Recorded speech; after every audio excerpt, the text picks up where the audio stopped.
Hi అండి. పిల్లలు ఏదైనా తినకపోతే వాళ్ళు ఎప్పుడు అంతేలే ఏది తినరా అని వదిలేసాకంటే వాళ్ళకి నచ్చిన విధంగా చేసి పెట్టామనుకోండి మనకి హ్యాపీగా ఉంటుంది, వాళ్ళు కూడా మంచిగా తింటారనమాట. అవునండి, మా పిల్లలు ఫ్రూట్స్ ఎప్పుడు ఫ్రూట్స్లా తిన్నారు, జ్యూస్ చేసిమని ఎక్కువగా అడుగుతూ ఉంటారు. ఎప్పుడో ఫ్రూట్లో పెట్టినా సరిగా తిన్నారనమాట. వీళ్ళకి ఎందుకు ఇబ్బంది పెట్టడమని నేను ఎక్కువగా జ్యూస్లే చేస్తూ ఉంటాను.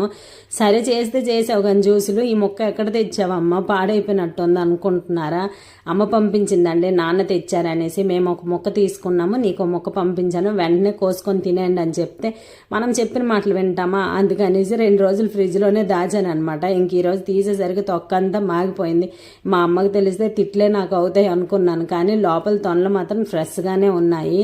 కానీ మా పిల్లలకి ఇలా ఇస్తే అస్సలు తిన్నారు, అందుకని వాళ్ళ కోసం జ్యూస్ చేసేసాను. ఏ ఫ్రూట్ అయినా జ్యూస్ చేసి ఇచ్చేస్తే హ్యాపీగా తాగేస్తారండి. అదే పళ్ళు తినమంటే ఇంకా వాళ్ళకి చూడాల ఎన్ని గునుపులు గునుస్తారో. పనస్తనం జ్యూస్ అయితే బాగుంది మమ్మీ అంటున్నారు. వీడియో నచ్చితే